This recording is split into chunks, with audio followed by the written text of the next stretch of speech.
It's like what's always, and you probably,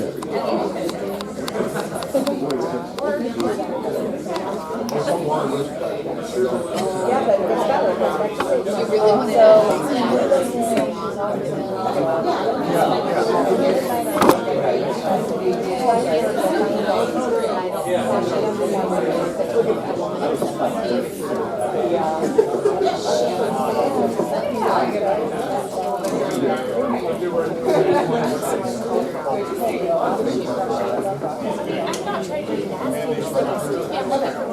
It's all yours.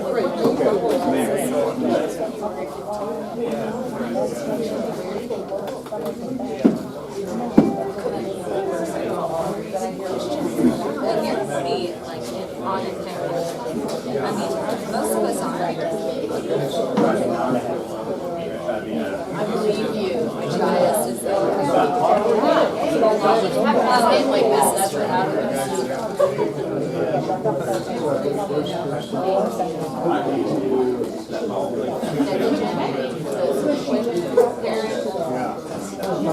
Children's services will be.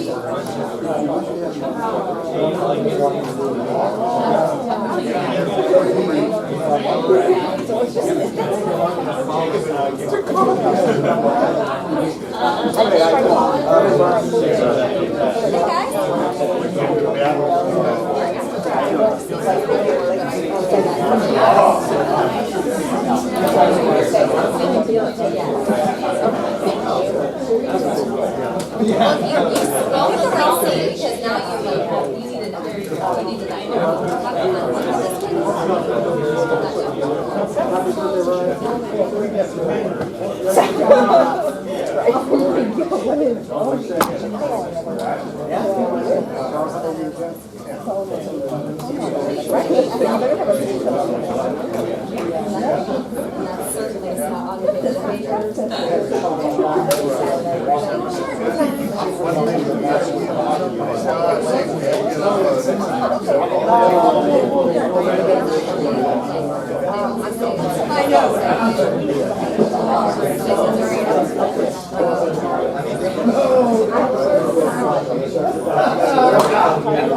I used to have what I used to your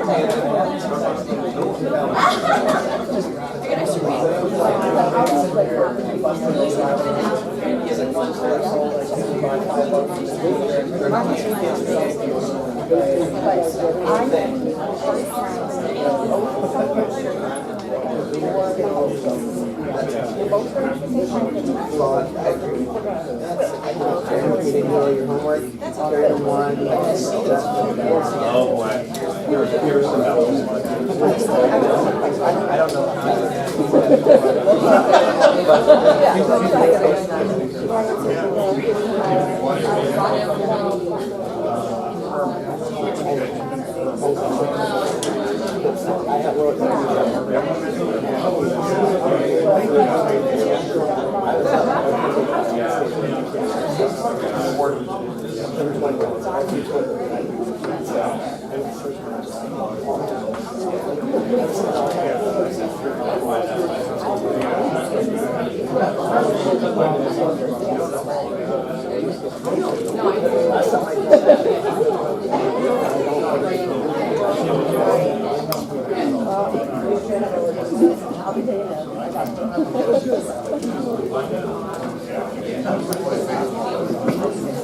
That's good too.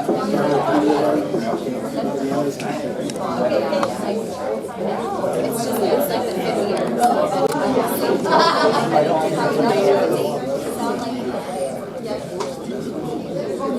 Well, I want to mention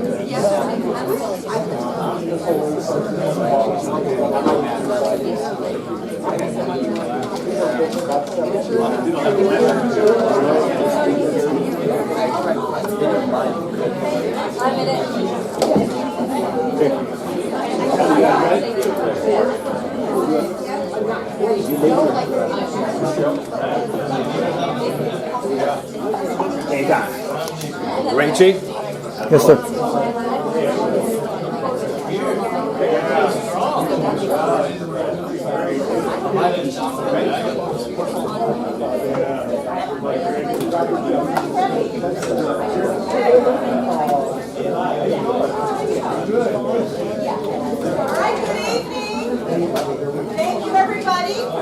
tonight, we know it's a beautiful day out. We were just talking how the temperatures are supposed to plummet in the next 2-3 hours by 30 degrees. But, you know, we recognize and appreciate that instead of outside playing, enjoying the almost 70-degree temps, you're here with us tonight. So thank you again. Committee meeting 3. There we go. So for just a brief recap of last meeting, in case there are people here who were unable to attend. You know, we talked about and reviewed the district-owned sites, really in terms of just general information, how big they are, where they are in the school district, in the city or the township, and so forth. But the main point of the presentation and the time spent was talking about initial master plan options and starter thoughts, getting a pulse on the direction that you as a committee and representatives of the community feel are worth exploring as we navigate through this process. And that involved going through breakout work, report out, talking about the pros and cons of each plan that you identified, and some tables identified more than one plan, and identifying a priority segment too.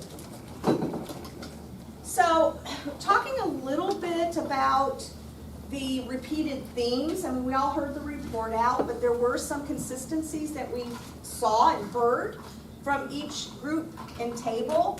And that was, first one was, you know, that the new middle school population, that grade configuration was probably one of the most in need of addressing as a priority if we had to choose between pieces and parts. We saw a large amount of consensus about consolidating the elementary school grades, and it was kind of all over the place between whether it's all into a pre-K 4 or pre-K 6 or pre-K 8. There was different varieties, but the consistency was the consolidation of the elementary school levels. Other than one plan that even wasn't the first plan presented from that table, it was like a secondary plan. All of the others really essentially did not address Campbell as being a viable site for a new facility or a continued facility to keep online. And almost every table, with the exception of 1 or 2, did outline that select renovations to the high school.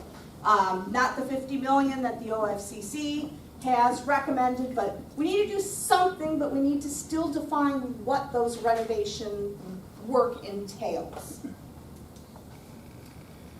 So we put together, and Miranda, if you can pass out the handouts of this slide, really just a summary. So I mentioned some groups had 2 master plans, some had 1 or 2 tables even had 3. But it was really neat to see out of 12, 13, 14 plans that were presented collectively, many were repeated. And that ultimately resulted in about 8 main master plan options. So Miranda's passing out the slide to the sheet. Just briefly, we just want to summarize. You can see again, if you look at each plan, select rental to high school, select rental to high school, and so forth. A consolidation of the pre-K through 4 or even up to 6 and 8 grades into a singular school instead of multiple schools. So we did see those trends. The point and purpose of this exercise was for us to gauge a starting point of master plans that we can explore as we navigate through this process. Instead of us making assumptions, we wanted to hear directly from you what your thoughts were. In addition, this is just scope, you know, to keep it clean on this slide. There were other variables such as cost, the sites, and so forth, but we needed this as a starting point to say, okay, you said you wanted to do this, this, and this at this site, and this site. So the main part of tonight's presentation will be us showing you which sites are viable to do these options. So now we can start tailoring down and navigating through this process to a preferred master plan option. Are there any questions before I, yes? How is it determined which sites are viable for these options? We're going to show you. Who's making those decisions? So what we did is, and we're going to go through that tonight, is if, for example, let me just pick here. Master Plan 1, a new 5-8 middle school, a new consolidated pre-K, select renovations to the high school. Obviously, this doesn't have a site component, it's the existing site. The other two, there were sites recommended from different tables about the plans. So we tested those since our last meeting based on the square footage, the site parameters. Can we build this much square feet for this grade configuration on this site? And that's what we're going to show you tonight. Does that answer your question? Okay. You're familiar with the EPA school siting guidelines?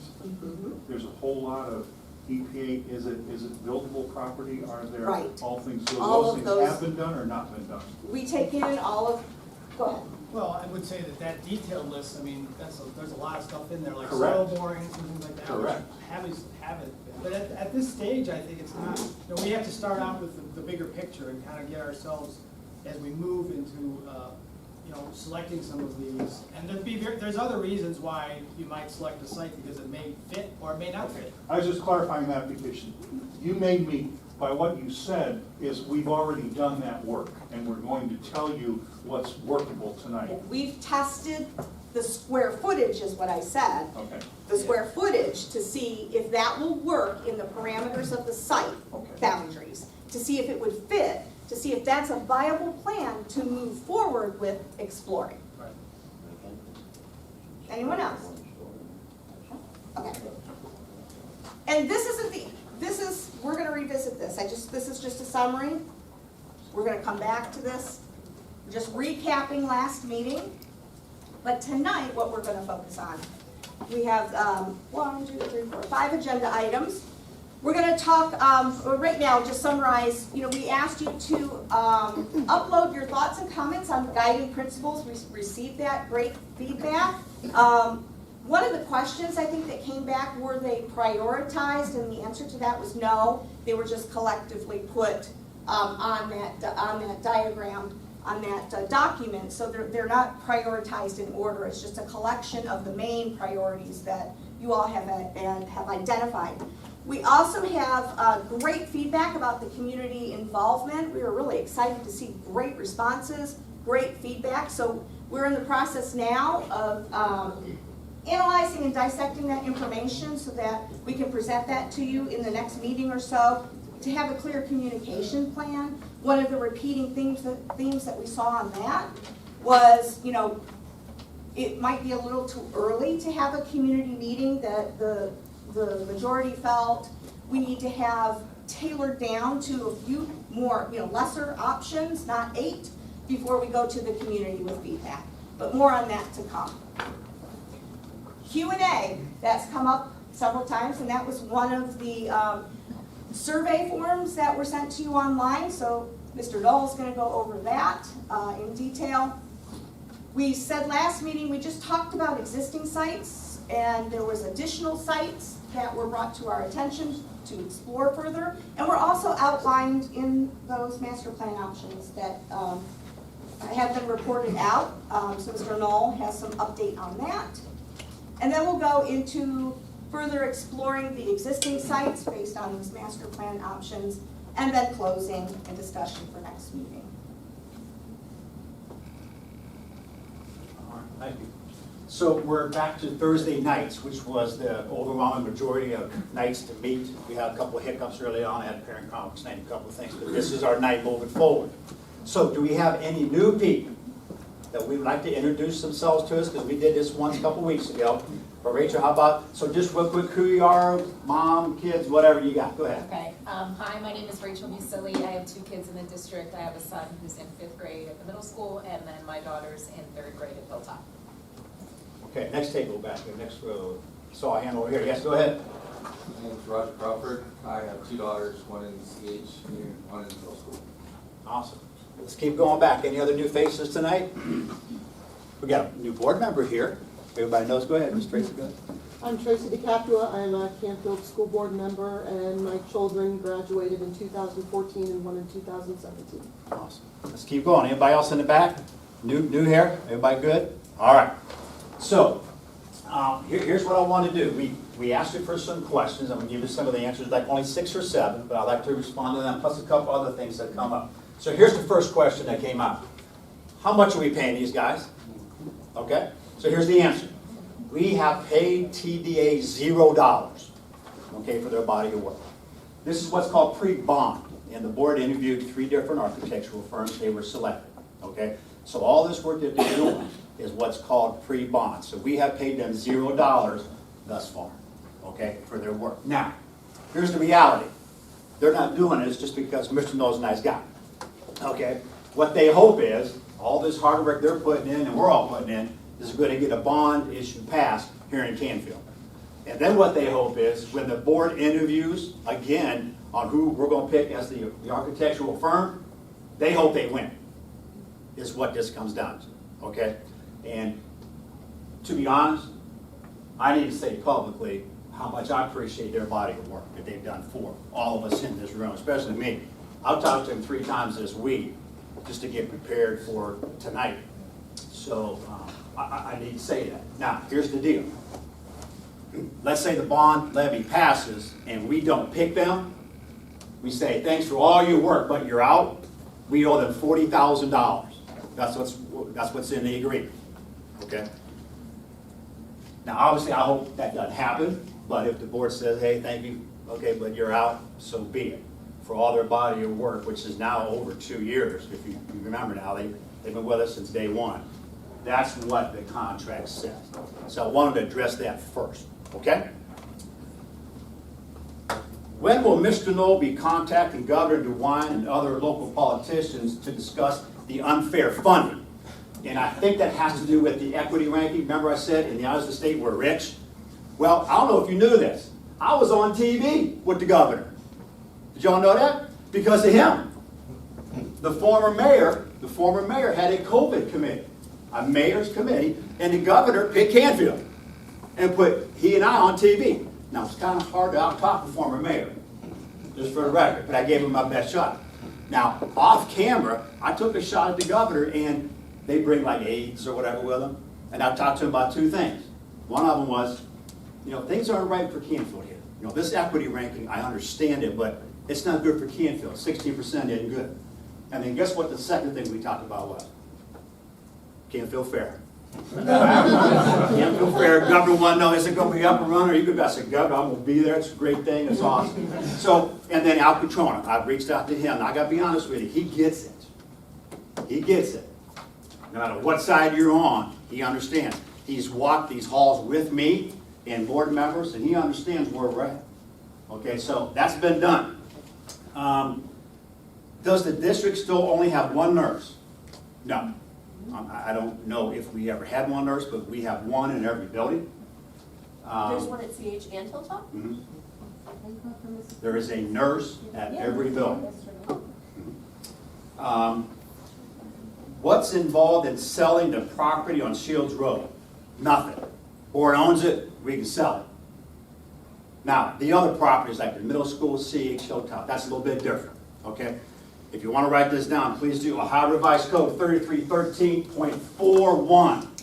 3313.41 talks about the disposition of school property.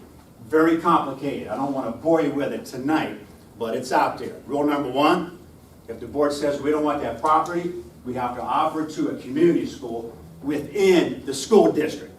Guess how many there are? None, which is good, okay? And then it goes from there, okay? Like I said, I won't bore you, but at least I can give you some reference. How many bus riders are in the district? As of today at 9:30, there are 1,603.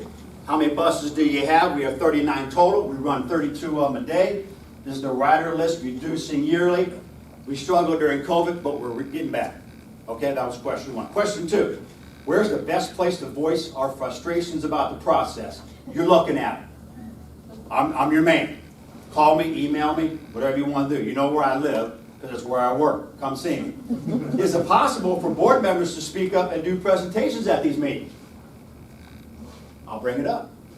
Okay, see if they're interested. Good question. When are we going to narrow it down to a decision for the ballot? If you've been following me through our board meetings, I've spoke to this, and I'm going to say it again tonight. April. If everything goes well, and we can keep everything on the train tracks here, that's the goal. April. And the reason, and I won't get into all that, is there are certain deadlines that we need to meet for a lot of different things, OFCC being one. Okay, so April's our day. Question 3. I know taxes are a huge factor. We're considering moving schools to the township. Does the tax predicament, good word, change at all as some schools remain in the city, some in the township? Next question, how much income tax will the city of Canfield lose? Okay, so here's the deal. If we build a school on Shields Road, which is in the what? Township. Every one of my employees that goes in that building, none of them would pay city income tax. Make sense? None of them. So people remember say, hey, wait a minute, no, be careful now, buddy. Don't you dare move us out of the city, right? Okay, and we get that. But if Shields Road gets any school built on it, every employee that works in there would not pay this 1%, right? Would not pay the 1% income Unless they tax. live in the city. Right? Yeah, because they don't pay yeah. Yeah, or if you have like reciprocity, like I'm in Alliance, I pay city income tax. So it's complicated, but yes. Okay. I want to know who asked this question. If you're willing to put your hand up, please do. That was me. We've been talking, no, not that one.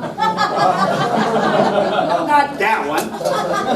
That's a good question. Is that a current employee of mine? I'm gonna write that down tomorrow. Evaluation. Mr. Fain, was that you that said that? Oh, no, this question, the one I'm gonna ask now. We talked about a lot of different master plans, PK6, PK4, what does the current research say about what age breakdowns are best for students, education, social and emotional development and safety? That, my dear, is a great question. Now, I gotta be honest with you, I got these questions today. So I don't have a lot of research to back it up, but I will tell you a couple things. In the United States, there is no concrete data on what's best. None.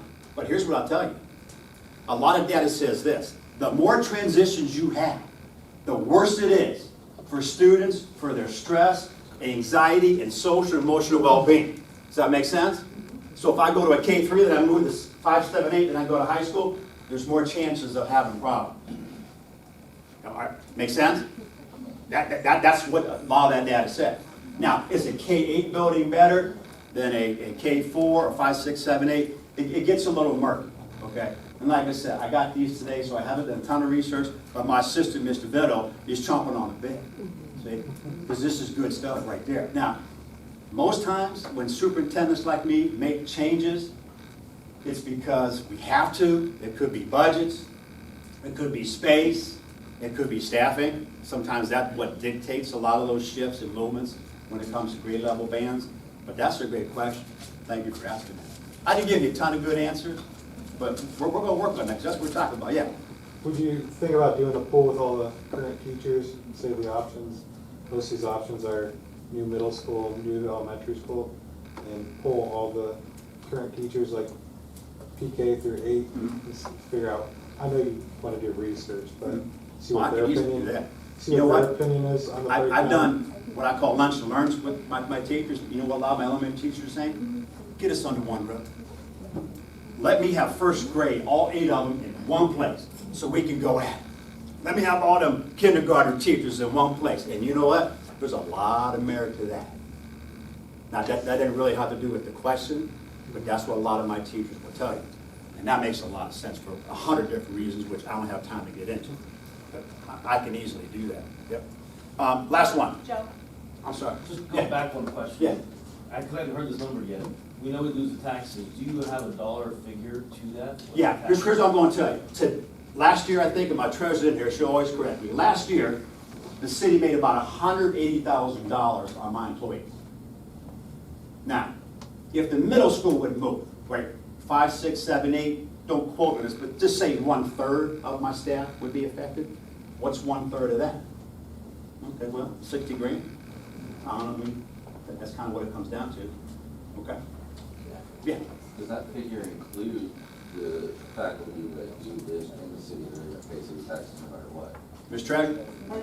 Louder, please. Does that figure include faculty that live in the city that will pay city taxes no matter what.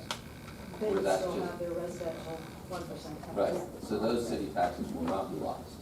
Right. So that number would actually reduce. It's only the employees who don't live in there that wouldn't pay. But if you live in the city, you still would. Right. Is there any chance the township would let us annex that property to the city to keep it? So it's right by the border anyway. So. Okay, and I appreciate that. There's a lot of swear words out there. One of them begins with the letter A, and it's not the one you're thinking, it's the annexation. Okay, now, I'm gonna politely just decline to comment on that, okay? Because I think one of my jobs is to come up with a plan we all can live with. Right. As best as I can, and I'll be 100% honest with you, I don't want to be the former superintendent. Because I think annexation would cause some angst. I don't know that for a fact, I just have a bad feeling it would. Okay? All right, last question. If we're not using Shields Road, why are we keeping it? Well, the good Lord's not making land anymore. He's done a lot of great things, and he ain't making any more land. So, we own it. Can we sell it? Sure. Can we use it? Sure. Have the results of a community survey indicated any idea about what the voters can support? 100% absolutely. Both the surveys I've done over the last 2 summers have said this. 75% of the people said, we got to do something at middle school. 75%, and it was, quote, it's in poor condition, needs to be replaced. Okay? Those were your questions. We're going to put them on a Q&A, and we're just going to go at it, put them on the website, and keep adding on as we go. All right? Jordan, one more Yes, that ma'am. came Oh, up. I'm sorry, I stole your thunder. It's okay. It You were came supposed to up- go first. Go. No, it's Yep, okay. yep. It came up in person. It wasn't submitted online, but we were asked in a previous, either the first or second meeting, I can't remember which, where our costs derived from. And it both for the renovation and the new construction, those are based on the Ohio Facilities Construction Commission costs. They're not costs that we have made up or come to an agreement on. We're gonna put on the link with the Q&A, we're gonna put a link to this document. These are the new construction costs. It's impossible to read from my view, and it would be impossible to read on the screen. But when you go up and you look at it, the state has the entire state divided into 8 regions because things in Cleveland cost much more than they do in southern Ohio. And they have a recommended cost per square foot for buildings, whether it's elementary, middle, or high, based on what region in. We are in Region 7, just so you're aware, which will be right down here. So you can kind of just scroll across and you can see the recommended new construction costs for a building based on the square footages that we are reviewing in our master plan options. So it's not only the new construction cost, that includes the costs that we would be paid as an architect for our fee, for CMR fees, for printing, for advertising, for soil boring, site due diligence work and stuff like that. All of that is built into that. We're not, creating that cost. Go ahead. Is this is as of 2023? This is 2022 costs. They will be updating it at the end of March or early April. That is their annual update time. Do you have any idea on what the percentage increase Yes, will we're be? hearing chatter that it's going to be between 5 and 10%. That's all I can give you right now. Last year it was over the last 4 years, it's been between 30 and 40% because of the COVID impact. We talked about that in an earlier meeting. But it seems like the market's tapering down, leveling off a little bit. That's what we hope to see. Okay, I just wanted to put that out there. Last meeting, Mrs. Raymond asked me about the Hilltop Pipeline. And to be honest with you, I hadn't dug into that in 2 years. And I gave you a lot of stuff. In retrospect, I did better than I thought I'd do. Okay, I was pretty close on almost everything, all right? So here's my humble attempt to draw a pipeline for you, all right? See this thing sneaking up right here? And coming, so right here's Hilltop, all right? It's coming across, that's that water tower, it's coming across right here, and then it heads straight north. That's the pipeline. I gave you a lot of data on this last week, and like I said, I was pretty much spot on, okay, which was surprising. One question came up about what can you put over top of a pipeline? And I hit most of these, but here's the Dominion pipeline. Here's their guidelines. No building, structures to be placed within Dominion, Ohio's easement areas. And I think I said that. 30-foot easement right from the center, both ways. Okay, so I had that right, which was good. Paved driveways, future public or private roads may cross the pipeline. And we talked about that. You could put a field, we could put like baseball fields or softball fields over, paved driveways, private roads. I did know about this one. Limited landscape. I didn't know about the bushes and the shrubs. I didn't know about that. Limited landscaping may be made within the easement areas as well, okay? So basically everything I told you last week, I won't regurgitate all that, was pretty much spot on, okay? And that's our site and our pipeline. Joe, the thickness of your line is probably almost the whole easement. And I appreciate that. Yeah, I have one of them real thick Sharpie markers. You might be off by a foot or two. Yeah. I appreciate that. My daughter's the artist, not me. Okay, so I talked to you about what the district owned, right? A lot of you said, hey, what have you been doing for the last 2 years? All right, well, I've been doing a few things. So I want to walk you through all this as quickly as I can here. And another thing, we've been over every meeting thus far. And I told the folks, I really want to be respectful of your time and try to get done at 7:30. I just think that's just a professional thing to do. We're going to try to work on that tonight. We showed you this last week. Everything in white is district owned. All those yellow circles, which you can't read, but that's okay. Those are folks I've talked to, personally, okay? So I'm going to run you through them real quick. Here we go. When the committee sat in this room a couple of years ago and made a recommendation to the board, we want a campus, we want the pre-K-8, we want to do all that. We need about 100 acres. The board looked at me. Mr. Capwood said, Mr. Knoll, good luck to you. Go find us 100 acres. So I tried. And the first place I went is I drove down, I think that's 46 there, and there was a sign in the yard. And it was it's our Linda property, and there was a sign by a guy, Chris Roman, realtor in town. Didn't have any idea who Chris was, so I called him up. I said, hey, partner, I need a little help. So away we went. This property, now, by the way, this has been bought. I think it's like a butterfly place now. Birds. Birds, butterflies, birds. I had the bee right. Pretty awesome thing. There was like 60-some acres there, okay, which, yeah, was close. But you know what the key word is about acres? I just don't need acres. What do they need to be? Buildable. So the treasurer and I, actually, and Mr. Vittle, we walked that. It was a beautiful day. We're walking it. A lot of water, a lot of, long story short, wasn't going to work. But had a great conversation with Chris, and they moved on and they sold. And then Chris said, hey, there's a guy a little further down on 46 here who owns a lot of property. His last name's Mr. Matthews, and he owns a lot of property down there. Okay, south as you move down. Really nice guy. He came to my office. We sat down, chatted. Hundreds of acres, actually, here. Hundreds of acres. And he said, no, Mr. No, I'm not going to tell you no. I'm going to go talk to my kids. If the kids say they don't want this property, I'll come back and talk to you. Because I really don't want it. We talked about, well, I won't go any further. Well, he called me back and said, the kids kind of want it. I said, sir, not a problem. We'll move on. Then the city said, hey, we got a deal for you, Mr. No. We got Redgate. And you know that story. 300 plus acres there. We were going to get the bottom section, so we rolled with that. Okay? So now we're at phase 2. Mr. Knoll, that 100 acres ain't going to work. Okay? Probably going to come up with a different plan, unless you guys choose differently. So 2 years ago, when I first got on board here, and we were talking about this, I met with a good friend of mine, Mr. Zettenbauer, who's superintendent at the Career Center. And at that time, I can't remember the gentleman's name who was the board president, I apologize. And I said, hey, we're looking at doing some buildings, and man, with that, ooh, man, Canfield would look good right there. Because right here is the high school, right? Okay. So 2 years ago, Mr. Campbell, board member, and I went over there, and Mr. Zetbar said, no, Mr. No, I'm sorry. My board ain't interested in talking to you. You're out. Okay. Well, I went back 2 weeks ago, all right, via phone call with Mr. Zetbar again and their board vice president, Barb D'Onofrio. And I made my pitch. And I thought I made him a good one. I said, man, this would be collaborative effort. Career Center, we send kids. Miss Barb, God bless her, very firmly said, Mr. Milton, we're not interested. Okay. So we moved on. This is a great story. This is the land right over there. Right here.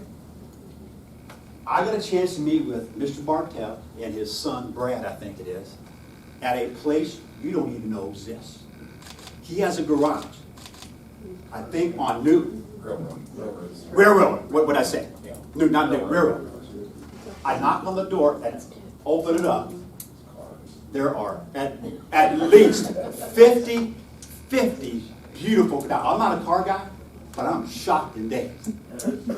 We spent 30 minutes talking about his car and 3 minutes talking about his property. I said, Mr. Nolan, I love you, the school, I appreciate everything you're doing. There ain't no way I'm selling.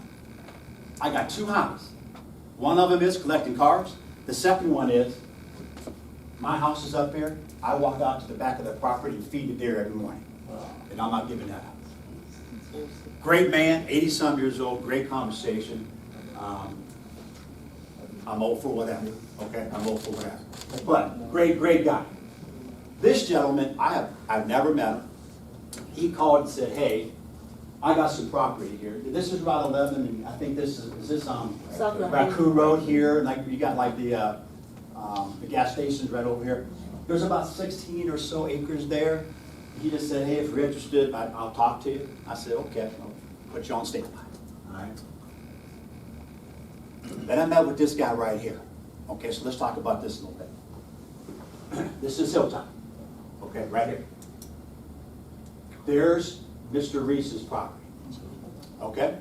I didn't say anything yet. I said, just talk to him. Okay? Now, let me get some notes here. 50 acres. Now, I didn't say buildable, did I? I said just 50. There's 50 there. This is 46, right here, right? Okay. So I met with him, me and another board member. I'm gonna tell you what, this is a good guy too. I mean, he's a little old school, great guy. I had a great conversation with him. I said, here's the deal. I said, I don't know what we're doing. I got nothing for you, but we're talking, and I'm interested. Would you talk to me? And he met me for lunch, and my other board member, Ms. Smaller. And I said, here's what I'm thinking. It'd be nice if our community and our committee said, we'd like to do something on Hilltop and maybe extend and connect to that property. I said, are you interested? He said, I'm not telling you no. So I'm feeling a little bit better. So then I said, well, I know how much you pay for this, sir. He said, I know you know how much I paid for it. I paid $800,000. I said, no, you didn't. You paid $800,000 for it. Okay? And I think it was in 2000, like 2014. So, I was kind of pushing a little bit. I said, well, what do you think? He's like, oh, I'm thinking about doing some things there and putting some apartments or whatever. I said, okay, I get it. I said, here's the deal. Can I at least say you're interested in maybe talking with me down the road? And he said, yes. Now, no problem. Please don't walk away and say, oh man, Mr. No made a deal. We're golden. None of that's true. Okay? All I did is meet with them and put them on alert that, hey, if this committee says we want to put something together and it would involve that property, he's willing to talk to me moving forward. So I was like 0 for 9, right? So I feel a little bit better about this one. I can't count this as a win, but it's at least a guy that says, hey, I'm willing to talk to you. That's what I've been doing. Good job, thank you. That's a couple of years, okay? Any questions? Now, just so you know, all these people that I talk to are great Canfield people. I wish I had like a camera and I could like show you all the conversations because it was awesome. But everybody, basically told me except for Mr. Reese, we're not interested. Okay, not going to happen now. Okay? All right, any questions? Yes, ma'am. If that last one is 50 acres, right, do you know how much of it is buildable? I do not. No, I have not walked that property yet. Most of it should. Haven't walked it. So, yes, ma'am. As far as the 50 acres, Yeah. For us to have addition, let's say we did get it, what other access would we have to that property? Can you go back? Where could we go out? Well, you could come in on Hilltop 46. Right here? That would be the main one right there coming off of 46. Yeah. Well, that's my next question. Yeah. You got 2 big red boxes there between Hilltop and that Reese property in the back. Yeah. Who owns those? What is that? The Mike's family. Okay, The so Mike's family owns it. have you talked to them? No. Because if we're gonna keep potentially Hilltop, hypothetically, if we get this Reese property and decide this is the route that we can and wanna go, but we still own the Hilltop property, so it would make sense to keep that for administrative or bus or something to sell additional, you still want to be able to connect those, because if you're gonna have 50 acres and you're gonna build something that I would assume would be at least a larger middle school or double the elementaries we have right now, you need more than the 46 exit that's on there, so you would want to be able to get through to that Hilltop You're Road. saying like have some kind of connection from here to here? Is that what you're saying? That's Yeah, what so if we could talk to them, and Mrs. DiCaprio had just told me that you haven't done that and why yet, so I understand that, but if there's the possibility to discuss with them, even if they don't want to sell, if they would be willing to give some sort of easement to their road and some sort of access to on their property where we could build like a cut through. You know what I mean? For in and out, because we all know that the nightmares of the loops and the buses at both elementary schools. I've not gotten to the middle school, so I don't know what that experience looks like, but no matter what is gonna be there, I'd imagine we need more than one route in and one route out on 46, unless we're definitely gonna be able to put a stoplight there. Well, there's a lot of things that would happen on 46, or could happen, or might need to happen with Right. traffic if we would end up there, like at a new middle school. So there's a lot more work to do on that That section. street that's behind there, that butts up to that property, is that Dartmouth? This No. one here is Dartmouth? Yeah, okay. Yeah. So that's the area that they've already started to clear back there, I believe? Yes. Okay. Just from what we were looking Yeah. at, so that pipeline, I'm thinking, goes right up above where that The water is. pipeline comes right up here and runs straight up here. Okay, so it doesn't actually go into that other property at all? Well, as I looked at it, it's like right on that border, I'll be Yeah, honest but with it you. doesn't go. Cross it Not like over forward. there. Here? No. I probably don't want it on, right on top. Okay, yes, sir, John. Who owns the land at the northwest corner of Raccoon and Shields? Northwest corner, Big wide open area. Raccoon and Shield, I don't know. That's a Reese property. Oh, that's Reese's as well? It is. Okay. Well, can I tell you about that property? I can tell you what he told me, I don't think he cared. Canfield Road and Raccoon Road. Yeah, you know what, that's exactly right. Here's what he told me, I said, what are you gonna do with that? He's like, nothing. I'm like, why'd you buy it? Yeah. So my competitor don't get it. Reese on that side. And you know what, because you know what he does for a living. To his point, that's a good investment. Because if I own it, you can't put none on. Yeah. Okay, I probably need to step, yes, sir. Could you describe exactly where that property is on 46? This property right here? Basically right the across from property St. we're Michael's. talking about. Yeah, across Okay, from St. Michael's. so you're leaving downtown Canfield, right to Greenwich, and you're coming north. Right across from Sleepy You're Hollow. coming north. This is Dartmouth, Okay. okay? You take it right, was that that way? To your left there. The next section up, and there's like a little house, little farmish right Right. there in the front. Right. That's the property. There's a flashing light there Okay. on 46. Yeah. There's a flashing light on 46. To get to Sleepy Yeah, that's Hollow. true too. That's a nice barrier, Stacy. Yeah, that's a nice barrier. Yeah. I actually drove by there again today. We came that way back home, didn't we? Yeah. Okay. I know that's a lot of stuff. It's a lot to digest, but I hope it's helpful to let you know kind of where we're at. Now, the work's not done. I mean, obviously, depending on where you all lead us and what the board says, this is what we're doing. I'm probably going to get some more marching orders. Okay, that's what superintendents do. But like I said, those were all good conversations with good people in Canada. So, okay, partner, you got it. Thanks, Joe. So what we want to do next is kind of build off of all the site stuff. We're going to look at each of the sites. And rather than kind of look at each of the, the master plans, and because there's a lot of things that go between and change in terms of schools and sites. And, multiple sites can accommodate different schools or different facilities. So what we did was we kind of started with each site then, and kind of looked like, what are the opportunities of the site? What are the challenges of the site? What might or may not work in terms of a building, in terms of facility? So it's really just a broad brush kind of starting to give you a little bit more information about the possibilities for different facilities that can go onto each site. And what we tried to do was kind of pick off, the descriptions there and sort of address that in each of the sites. Is it possible to do a PK6 here? Is it possible to do a K8 here? So those are kinds of the things that we've looked at. Again, what you'll see is just blobs of color that represent a floor plan or represent a building mass on that site to scale. So you get a sense of how big it is on a particular site. And then we'll walk through kind of like some of the challenges that we have or some opportunities that we have on each site. And Scott and I are going to team on this a little bit. Right? Yeah, no, sure. So I'm going to start with Hilltop. A lot of conversation about Hilltop. And we just got the information about the gas lines, which I've kind of shown here. There's two of them that actually crisscross, and it's when you walk the site, it's very obvious where they are. They're actually marked, or at least there are stakes in the ground in that clear area that show approximately where those lines are. And then there's the water tower, the turnpike. This is Hilltop currently. And what I've shown here is, in this first one, is just what if we would do a pre-K-8 on this site.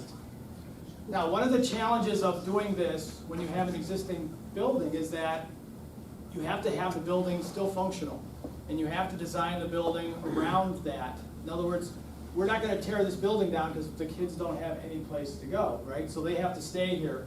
So any new construction that happens on Hilltop that does not include renovation of Hilltop requires us to kind of use the site and think about the site and think about the design in relation to that. A couple of challenges is, as you know, there's sort of this area, and that's actually shown in blue, but there's an area here that's pretty wet that has standing water.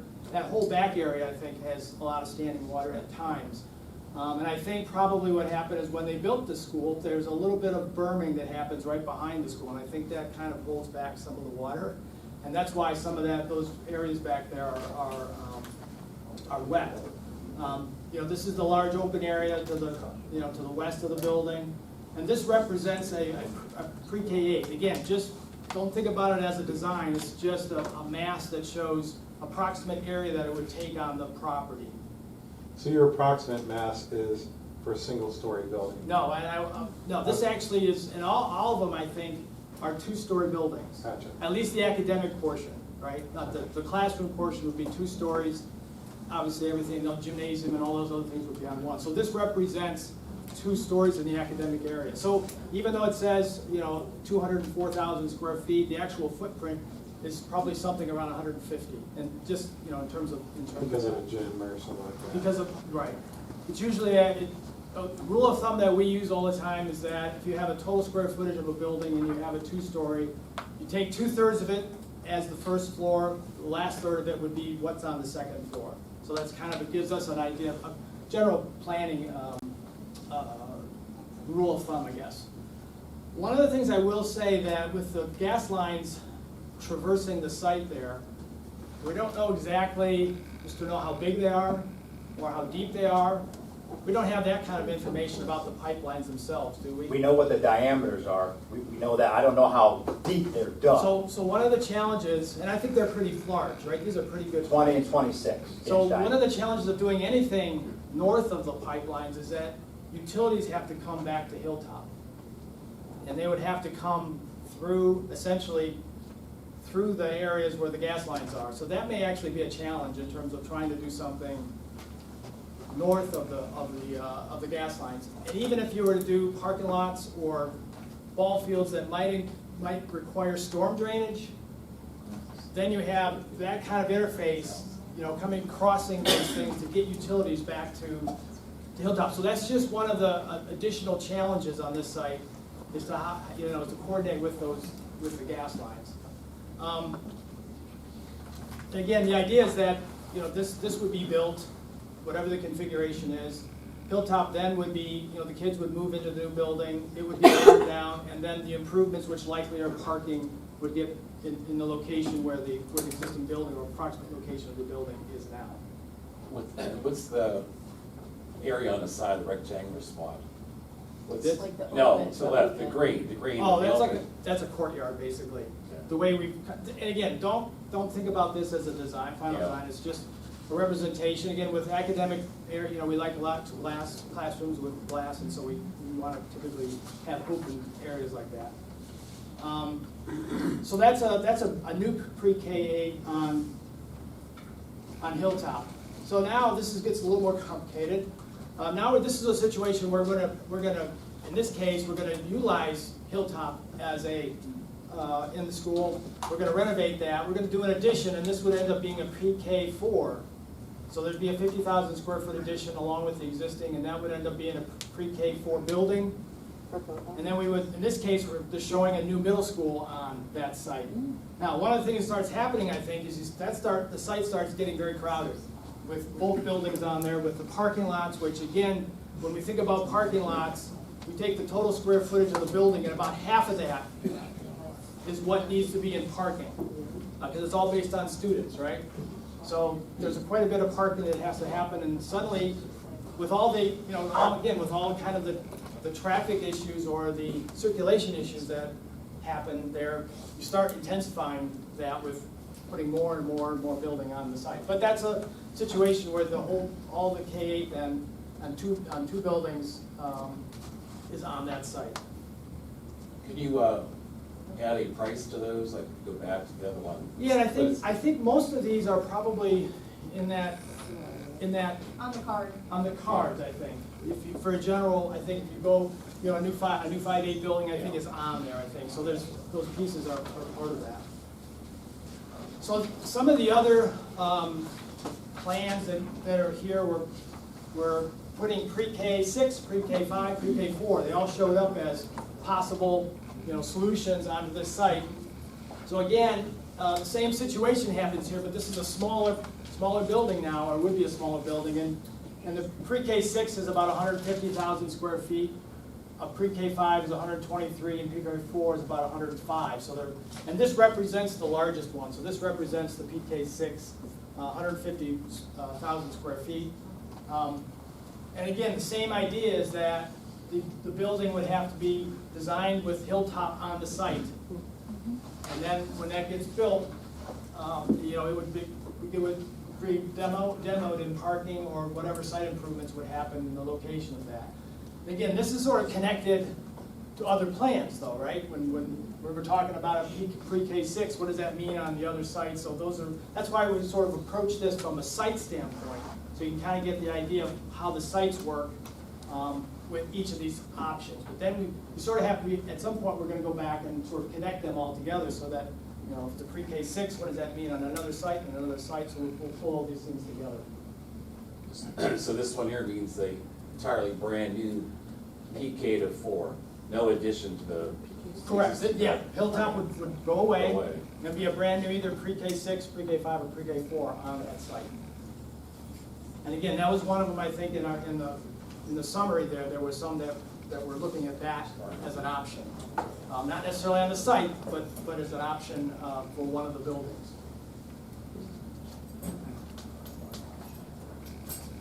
So general Hilltop, you know, challenges, I guess. We talked about the pipeline and the limits of construction on the north side of that. I think that it has to be a little more, we have to be careful about what we do because of the interface with the gas lines. Drainage problems, those can be solved. Again, I think it's almost an artificial thing with when the building was built. They put those berms there and it holds back some of the drainage. So obviously, new construction could solve all that. And then, of course, traffic, the pickup and drop-off issue. So those are the challenges for Hilltop in terms of thinking about it as a future site for a new building. So then we go to the middle school, and I'm going to let Scott talk about the middle school. So I was tasked with taking a 5 through 8 building. It's approximately 100,000 square feet. That's rounding up a little bit, but 100,000 square feet, 5 through 8 building. And these next two slides you'll see is we looked at, can we do that across the street from the middle school where essentially the parking lot in front of the municipal building and the bus lot is, or can we do it behind, so this is across the street here, or do it behind here on the existing football field. I know that was a question that has come up, can we build on that site? So we'll walk through that. Just to get everyone's bearings, this is the municipal building here, the police department in the back. The existing building, you can see it underneath here, it's kind of grayed out underneath all of these, the colors and the parking and things like that we have on top of it. But the existing building footprint is right here, and then kind of weaving in and out of this area is the parking lot over there, the bus lot, the bus parking. Jeff just spoke to that all of the sites we saw, all of the sightings and that we saw on Hilltop were two-story buildings. The biggest challenge that we found right away was the room that we have here, and we have to make this building fit. We have to build up. So to make this building fit, we would have to do 3 stories. So we're showing kind of a lower 1-story area that would, and then the main academic area, this kind of this L-shaped wing here would be essentially a 3-story wing. So that's the first challenge we face on this site, and again, that is all due to site constraints. So looking at the square footages on the surface, yes, 100,000 square foot 5 through 8 building could technically fit within the school district's property over here, but we have to build up. And we are tight. I mean, we're tight to our neighbors here. We're within 30 feet, when we look at fire code regulations and things like that. We're looking at probably being able to have a perimeter access around the building.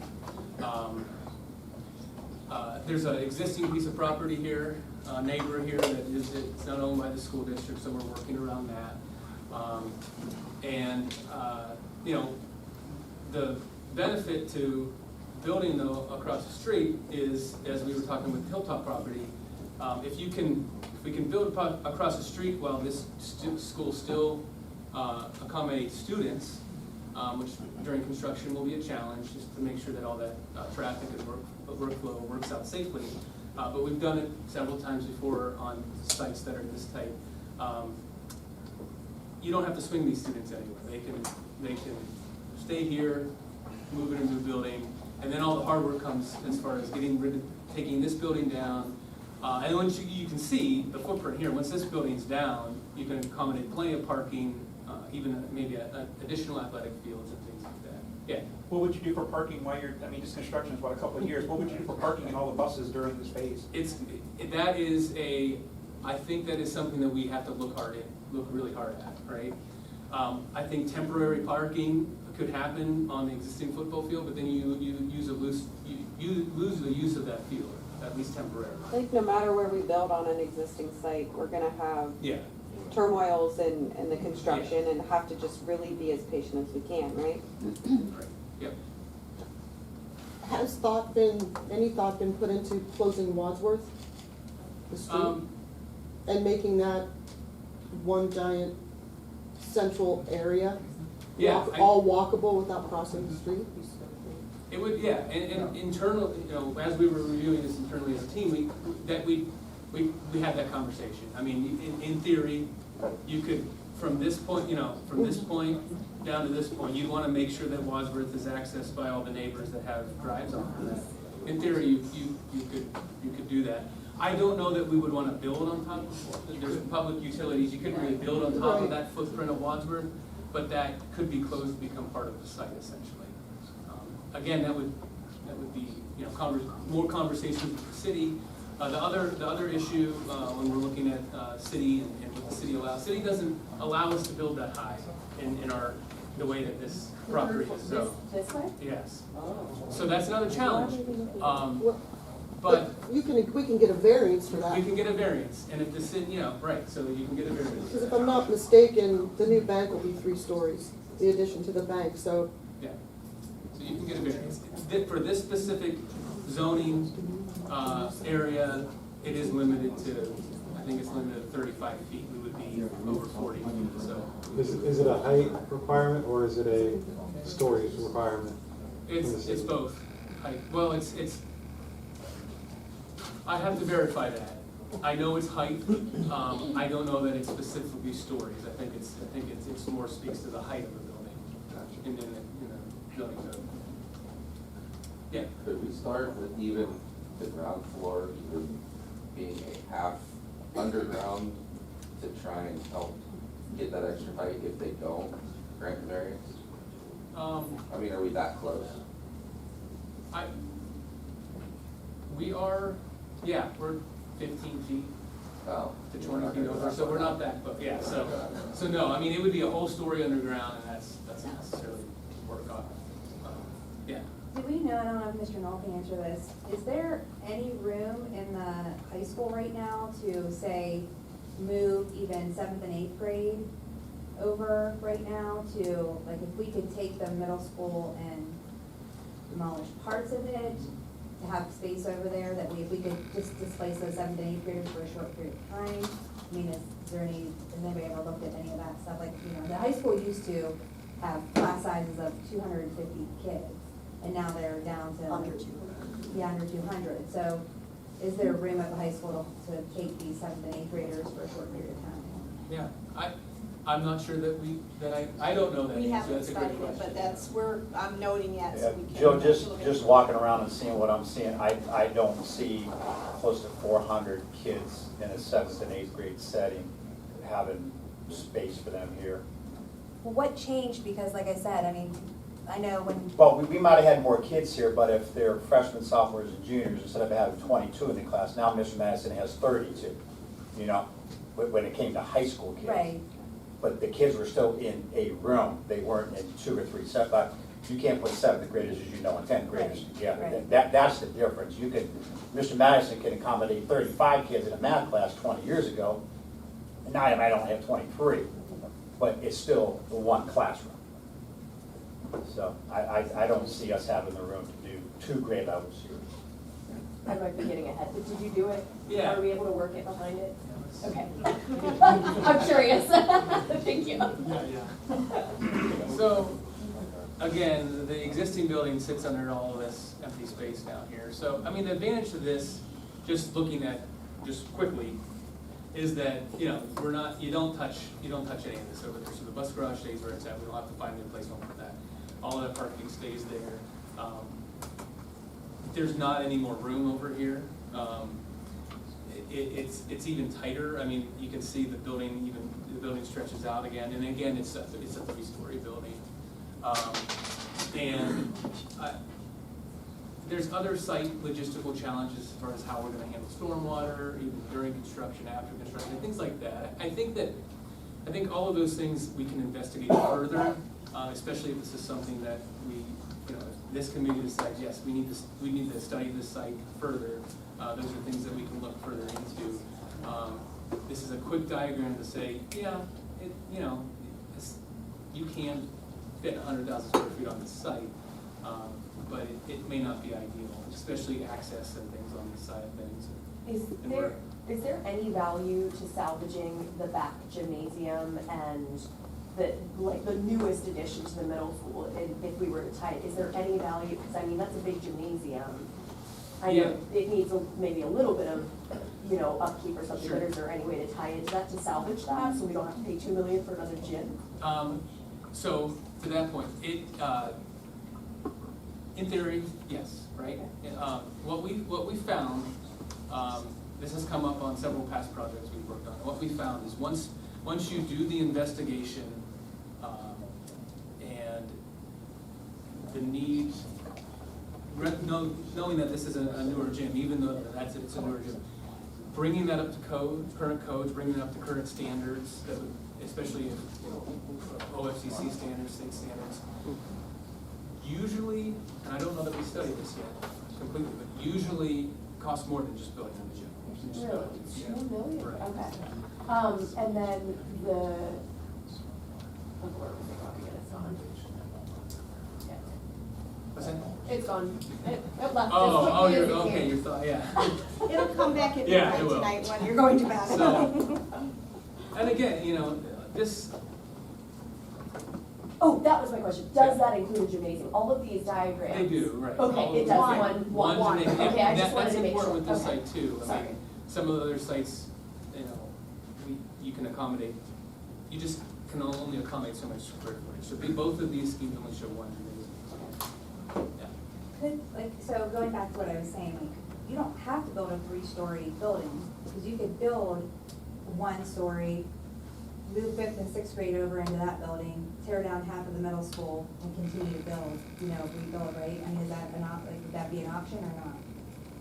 Such a basic construction. Yeah, I mean, but Yeah. you're gonna, I mean, by not much though, we're not talking a long time, it just take time to Actually, do it will this. be a lot, yeah. And you actually significantly add to the cost too. I mean, by doing that kind of as a surgical thing where you're taking off a bit and you're adding a bit and it's certainly, there's a building cycle in there, so it's building something a whole year, so it could be easily that kind of a delay when you get that to work, and it's gonna be more expensive. That was a great question. It was. Yeah, it was. I do believe in the city now, there's a restriction when you build new, you have to retain your own stormwater. Like Dollar General had to put Yes. a collection pond out in front, the new fire station, it went underground and so on. Because we have water issues, stormwater issues, so you have to retain all of your own stormwater, so you have to allow a big enough area there to take it underground or whatever. You do, yeah, and that's, I didn't elaborate on it like that, but when I was speaking to stormwater, that would be a challenge on this side too. And that's actually a state requirement. Yeah. The EPA requires us, on every project, you have to retain the water on site. Most of these schools were built with no stormwater management. No, yeah, at the time they were built, yeah, that wasn't a It's requirement. inside the school. Yeah, it's inside the school. Stormwater drainage under parking lots now. You can't, you can do underwater. It's underground stormwater, definitely, and it's quite a bit more costly than doing the above ground. But when you're in tight constraints like this, you probably almost have to go underground, just because of the logistics of it. But yes, you can go underground. Wouldn't the challenge then be now how to manage it during construction That would until be all of the that, right? The building phase would take a couple of years, but how long would the tear down the middle school take? Yeah, I think that the tear down of the school, from abatement through, I mean, just to give a buffer, let's say 6 months, and then you come back in and do all that site work afterwards. So Yeah, because obviously that area's gonna be done to do the field and the parking lot. So from building standing to build the parking lot, how long will it? You're saying taking the building down to building the parking lot? Yes, so the parking lot being usable and the building usable. From the day you lock the doors to the day your car starts. Yeah. Yeah, yes.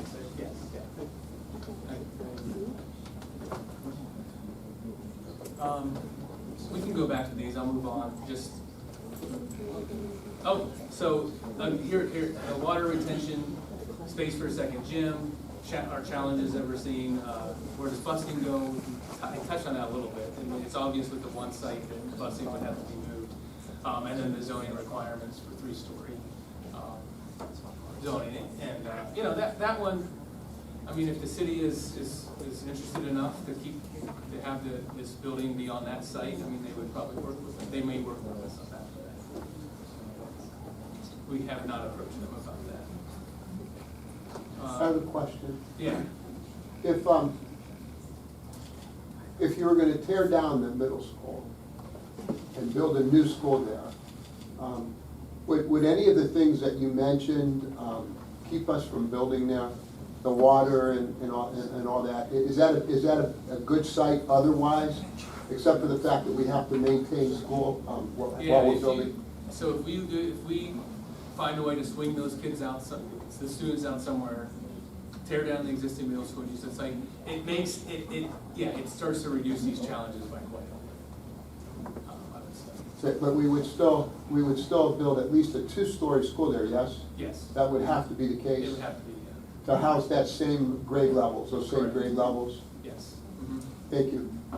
One of the challenges too is the fact that the football field is up here and on Wadsworth is down here. Yeah. So there's a grade change that has to be worked into that. Could that be fixed? Can you build on there? Well, I mean, it would have to be something where we probably cut down a little bit and add a little bit, so we're Yeah. kind of between the two, you know what I'm saying? Like come down a little bit and then have a flat building pad, and then you come back down to Wadsworth. I don't know what the elevation difference, but it's not a flat site. It's But not those flat. challenges can be overcome? Absolutely, yes. But I think it's worthy to note, you know, the swinging of the students out, I mean, the entire population of the middle school would most likely require trailers, some temporary solution. We haven't done the study yet, but I would pretty much almost guarantee that the cost to do that is, even on a temporary basis, would probably be hundreds of thousands, if not millions more. So we have to think about that if that's the direction we want to go. There's, you know, a push and pull. So we have to think about, keep that in mind. So did you just say that if we were gonna put the kids out of the building for 2 years while we build, we'd have to put them in trailers? I'm saying we haven't done that study yet to see if we have space in all the other schools to distribute the students. Right. But your solution, potential solutions are, one, to get trailers.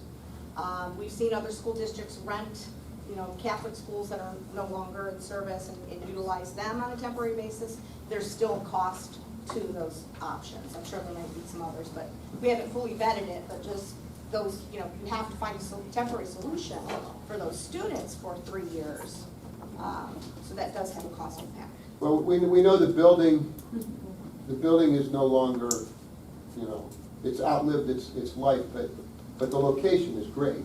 All right. I think those are the two things that are opposing each other. The And this location committee is may great decide it's worth it. by the fire Yep. department and the You may police say station and it's the gonna park, cost us another $1 million or $2 million, but we believe this is the right location and we're willing to pay that. And that's one of the charges you're tasked with.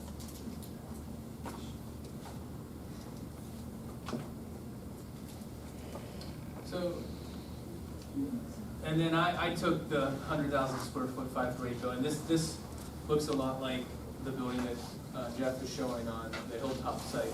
I think the moral of the story for Shields is there's lots of space. We can essentially build any size school on this site, and have the space to do that. We talked about the challenges of it not being within the city, you know, but the biggest challenge probably with Shields is depending on how big of a school you build, it affects the road improvements that would have to be done at 46 and coming out of the school to Shields. So,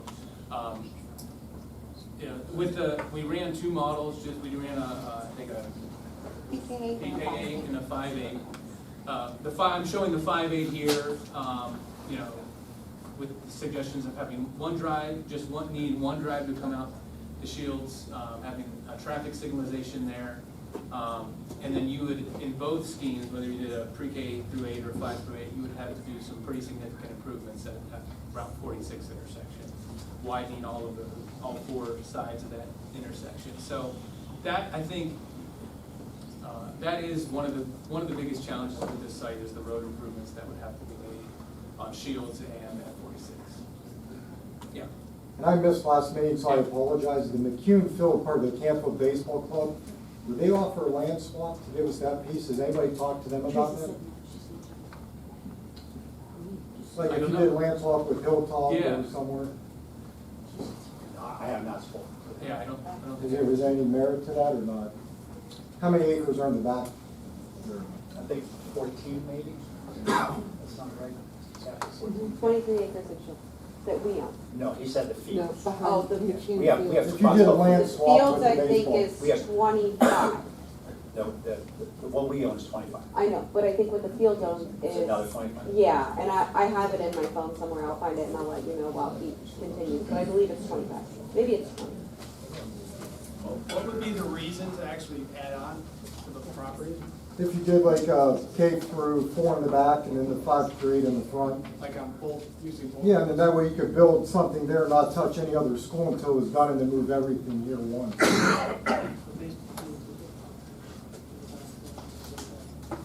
There's a house on there, I wasn't here last week either, has that been addressed, like, is that private property that somebody owns? Yeah, there is a house there that we rent out. Okay. And that probably wouldn't be a fun conversation if we needed to. Give them the middle school. Just tone down. Plenty of room over there. Baseball field is 26 acres. Do any of these options account for administrative, Mr. Mo's office? Thank you. Torn down? Was there square footage, because a lot of people, I've heard options of, give them the empty school, give them this, and I think, not that you don't need a big space, but Mr. Mo doesn't need a whole elementary school either. There's all these state numbers, is there an appropriate amount of space he needs for his staff that he has in the administrative office that would be built into these Yeah, I options? think that would be a programming thing that we would. Yeah, because the state does not co-fund for board offices, so we need to develop that program. Gotcha. And so we'll do that. And to answer the question, none of these schemes incorporate square footage for the. Last meeting we had, you gave us the square footage of all of the owned properties. So you had said that the middle school, the middle school side was 9 acres and across the street with the bus garage was 2.78. Did that 9 acres include the board offices? Or was it just the middle school? So that was, Site. okay. How many staff members are in the administrative building? We are a small but mighty team. It's me, my assistant, and 4 gals. And Mr. Dennis. He's my assistant. Okay. I am so sorry. That's okay. He is the wingman. So Yeah. that includes Patty too? Yeah, yeah, Patty, her. So would there be room at the high school for you guys to move to? Anything's a possibility. But if we're not gonna utilize the Shields Road as a school, could we utilize that for a new bus garage and board offices, plus maybe special services things, so then we could use that whole bus garage area for whatever is potentially built on that site. Because in my opinion, the middle school is just, the site itself is too small to build anything. But if you can use the almost 3 acres across the street, that may help. Give the superintendent a 1% tax break? So, I live in Alliance City, so it doesn't matter. It doesn't. Good try. I was just though. joking. I appreciate that, bro. there's a few more quick items on here as far as challenges with Shields. So we talked about the traffic improvements, talked about township and loss of income tax. We would have to bring a water service to the site, so there's a cost impact with that. And this site's been farmed for many decades, many years, decades. Any of that, there could be excess of 12 inches, 20, of topsoil there that we'd have to haul out and bring in fill and things like that to improve the soils on the site. So that's another challenge cost impact that we need to keep in mind when we investigate this. When you said that gave you enough flexibility with the square footage to do different permutations of like K through 8, just the DK. Yeah, there's a lot of room there to do the different permutations. So the last one would be the high school site then. And one of the things in the scenarios here is what can we add on to can we bring 7 and 8 onto the high school campus, I guess. And so this shows, one of the things that's, as I'm sure you guys all love, is all the athletic stuff that happens here, and the quality of this facility is great. And so initially it was like, we don't really want to do anything. We don't want to take care. We would initially, we don't want to add. We don't want to build anything on that area. So that limits us obviously to what happens, on the site, on the high school. And so what we did here is shown, if we did 6.8, actually 6.8, it's about 61,000 square feet of space that's required. And again, this is actually a 2-story piece, so it's 30,000 square foot footprint here. This is about the only place that I could think that you could actually add space to. There's hallways that come back here. I know there's some classrooms that are here. Those things can all be dealt with. But functionally, that's the location. A couple of the sort of things that happen then because of that is we're taking a parking area, right? So we've got to replace parking, and I just show them as an area here of like we have to kind of replace what we're taking away. We're also adding, because we're adding staff and students, so we need actually more parking than just that. The other thing that starts impacting when you start adding on students in here is we have a cafeteria that's so big. Can we accommodate the additional 400 or 600 kids in the high school? I think this square footage would include, Cheryl, this would include like a gym, correct? Or is that, that's 61,000? It can, there is some space in the high school that they're thinking could accommodate, some existing space in the high school that could accommodate some middle school, but not a whole lot, so we can kind of pick and choose. So all those common things that the gyms, is one gym enough or do you need two? The cafeteria, is it large enough to serve the population now that we're adding, students into this? Is the kitchen big enough to prepare that amount of food? So those are all sort of consequential things that we have to look at and can be evaluated when we start adding on to an existing building, because we're dealing with, space that we can't necessarily do much with. But anyway, so that's, again, that shows a 6-8 addition that would be put onto the existing high school, and then some area that we would have to add parking to. So, I mean, if for whatever reason, there are these large practice fields, and I personally don't know how, during the course of a day or practice, how those are utilized. They might be fully utilized. There's potential to do something in the open area here, but again, when you start doing that, you're repeating stuff. So now you're building another cafeteria, you're building, more parking and the gym. So you're actually building a separate, building on this site, and does that make sense? What We could throw some parking there, right? you could do lots of things. It's, but you have to give up something to do that. But yes, I mean that's a possibility as well. The tennis courts and the basketball courts are easily movable. Well, they're expensive. If you want to reproduce, tennis courts are terribly expensive. They're very expensive to reproduce those at another location. I think we just did 5 for $600,000. 5 courts, tennis courts. That was our latest within the last year. Would give you a lot more room for school. Well, the other thing is that what happens back here? You can't really, this is the auditorium here, this is all back of house, and you don't really, that's not a location. This is all deliveries, and I honestly don't know exactly, I'm not that familiar with the building, but, you have to be able to, in a functional location to make it sense. That's a service drive. Service drive, I think the kitchen's back here. Main electric, main the gas, gym. main water. So those are all things you don't necessarily want to add to. You want to add it where it's more functional with, classrooms and hallways and things. So there's some of that goes into play here. So that's kind of just some opportunities at the high school, and again. To build another middle school here or some other school, without this roof disturbing the existing ball fields, and those are expensive to replace, and you certainly don't want to do that with really good, the facilities are really, really good, so. We probably have to think about stormwater here more than the other sites because of our constraints here too, right? I mean, I know we didn't put it up there, but I think we have the same. Well, the nice thing is that in that case, we're building on parking lot, so we're putting a roof over already a hard surface, so in that case, it helps us in that sense.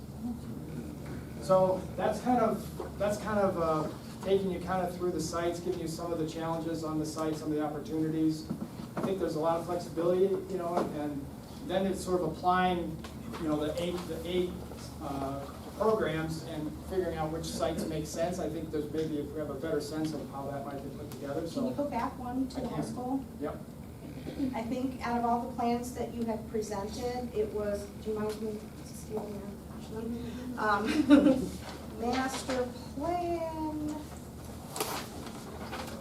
where's the, 4, that we put together. Some of the comments for the new 7-8 and the 9-12 were to be constructed on this site, and I think that's the only one really that we said, we don't know, unless you want to relocate all of those ball fields and so forth. Or you mean put a new 9-12 A new on this site? 7-8 and a 9-12, that was one of the comments from one of the groups last meeting, that this site would be the home for a new 9-12 and a new 7-8.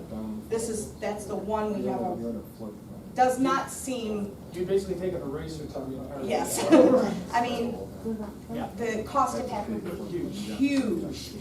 So I think the big takeaway from all of this is that, other than this that I just mentioned, a new 7-8 and a new number 12 on this site, all of these options that you have presented to us with the sites that you suggested are doable. There's cost impacts and things we need to explore further, but in initial blush, they look possible. And that's actually where I'm going. They absolutely look attainable, but the question is, so doing something like this 6-8 versus building a new 6-8 on the middle school property, are we saving anything? Like, where are the costs? Because right now it's just the square footage, so where, you know, so that might sway us one way or the other. If we save $50 million by adding versus building new. So. And that's why last week you wanted to get all your math. Now we're gonna. You can, okay. Yeah, I mean, one of the things that would happen is that you end up with 2 buildings. Right. You'd end up with a 6-12, and you'd end up with a 5, and just 2 buildings. So from a district standpoint, operational standpoint, you're just doing 2 buildings. In that case, I mean, in that situation. Right, but I mean, even building wise, do we save it, or is it just pretty much by square footage? We don't save anything versus doing it one way versus another? No. I'll say Okay. Okay. You know. It's fair answer. Okay. So looking at it from an athletics point of view, like adding 3 more grades of parallel sports to the existing facilities, how much is already cross-pollinated? Like how much does the middle school already rely on the high school? They already do. They're already There's here. five Is it percent. 100% or is it more practice? No, it's not 100%, it would be a lot.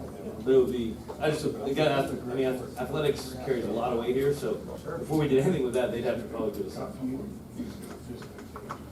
I think the idea for the new middle school on this property was also talking about addressing possibly getting more land towards 224 too. Like the land on the one side. Going towards, the south. Yeah. I mean, again, realize that when you start consolidating, you saw that on Hilltop, when you start putting a lot of things together, then you intensify the activity that happens, the traffic, it's all the stuff outside of the school that started intensifying traffic and stormwater, whatever, and that's not always a good thing when you have certain conditions that you're dealing I with. know you added additional parking, but has the calculation actually done what amount of parking actually is needed? Again, it was what I said was generally what we, as a planning piece, you know, you take the square footage of the building or the addition and you cut it in half, and that's approximately. I'm just saying that the existing parking's too much, there's too much parking now. Well, that may be the case. Not when you have an event. I'm just saying if there was. If you have a football game, yeah, there's probably not enough, but. Any other questions? If the goal was, operationally, to have 2 school buildings, a K-8 or pre-K to 8, and then the high school, then what sites would allow for that? To build a Pre-K to 8? Yeah, pre-K to 8. You saw it And be not just possible, but feasible, very feasible. Well, you saw the Shields Road. Right. Again, lots of space there, so that makes sense. That's an option then. You saw the Hilltop, which was tighter, and you got a lot of constraints because you're dealing with an existing building there. And then there's that property that we might be able to further explore that we can purchase, yes? The Reese property, I guess? Yes. Sure, absolutely. So what do we have to do to explore that? What do we have to, what's the next step in that? To explore what, Stacy? This group needs to come up with a plan, and the board needs to approve it, and empower me to make it happen. That's the chain of command. I mean, I guess we kind of need to know the price, what Reese wants for that property to figure out the plan, right? So. No, I mean, if you guys say this is the plan, I mean, then.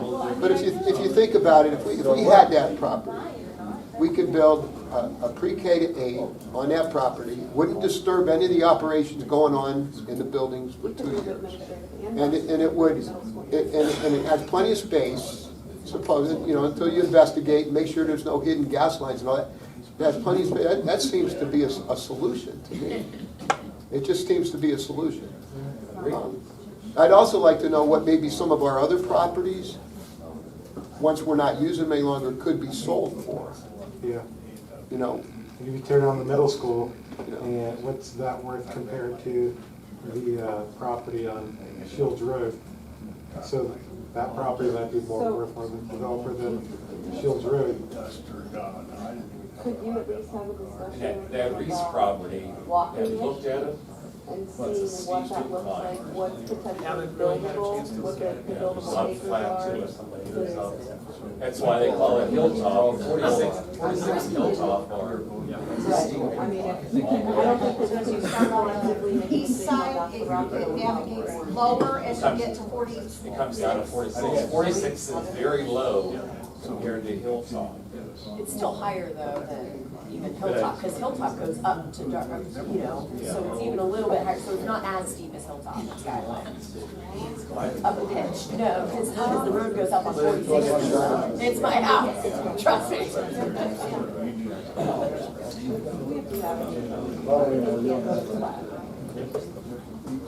We did it! Oh, Stacy. I would just like to be able to find out if the Reese property is buildable and attainable, so that we can think about if that's what we want to do. So we I don't know where the, Can you do one of those slides like you did for the existing sites and send it out before the next meeting? Yeah, absolutely. And can you add the national wetland inventory maps onto Yeah, all of the whatever. sites, the proposed sites? And that was Because that the- actually will, doesn't say there's not a wetland there, but it'll say that there's known wetlands to say, well, there's a wetland already on Hilltop where we want to build, well, that doesn't work. I'm glad you said that, because that's one of the things I was gonna say, unless we retain the services of professionals for some, what we call site due diligence investigations, which will cost money, to do, test the soil, confirm wetlands, phase one, surveys and all that. So all of that, you know, really feeds into, is this a viable site? So we need to discuss how far we want to go. unless we know, we can't consider it. Yeah. You can't get it without the money though. What I'm saying is, the school district will have to Can't do incur a study till you got the money. those costs if you feel that's the direction we should go.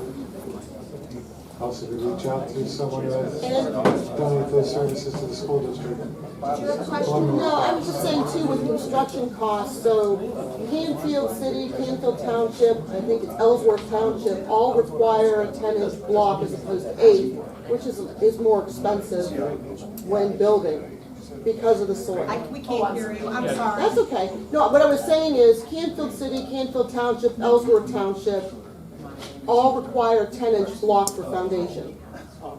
As opposed to 8-inch, you know what I'm saying? Because of soil. No, that's. Yeah. That's all taken care of. We don't really, I mean, it's all in the design, but that's. Yeah. The schools, typically the foundations are more robust than that, so that's probably residential construction. So, in any case, it'll be all taken care of, included in that cost. I have a question for Mr. Knoll. Before we even further that, can you make sure that there are no building restrictions on that property? Whose property? Reese's property, before we even have further discussions with him. Might be just residential. If it's just residential, we You just. mean how it's zoned? What was that? How it's zoned? Yes. It would How it's likely zoned have and to be what- rezoned. What are That's a the residential like, restrictions for that? We need to look at that too. So what we typically find is there really isn't any school zoning anywhere we do schools. They're typically in other zones. No, but I'm talking about, we don't wanna have a, like red leaf, restricted allowed. Which is fine, I'm just saying, there's, a lot of times they'll have conditional use, what they call, so it doesn't necessarily require rezoning, but you have to get a conditional use that will, and they give you allowable, you know, uses in certain zoning districts, so we'd have to go to zoning, we'd have to get that approval, but that's something we do normally, nearly all the time. We hope tonight's been informative to you all. We're gonna take all this information, now we're gonna start marrying those master plans to the sites and layer on the costs, you know, we had preliminary costs last time. I took notes on all the questions that you had, to look into further in terms of, you know, can the high school, accommodate so many students, just how much of a square footage of the board office do we need? We'll have those answers. Our next meeting is Thursday, March 2nd, here again at the media Do center. we have any homework? There's no homework, right? Maybe. We're gonna give them a week off? Okay, We no wanted homework. to see- How We wanted about to see what came out of this. You wanna debrief a meeting. little? Okay. Yes, before we decided that, but we are now, I believe, correct me if I'm wrong, Emily, going to start meeting weekly now? Yes. Yeah. On Thursday night, definitely. Yes, we are. So we're here, we're gonna stay here, if there's additional questions, but other than that, the meeting is concluded. So thank you again, very much. The other question- You too.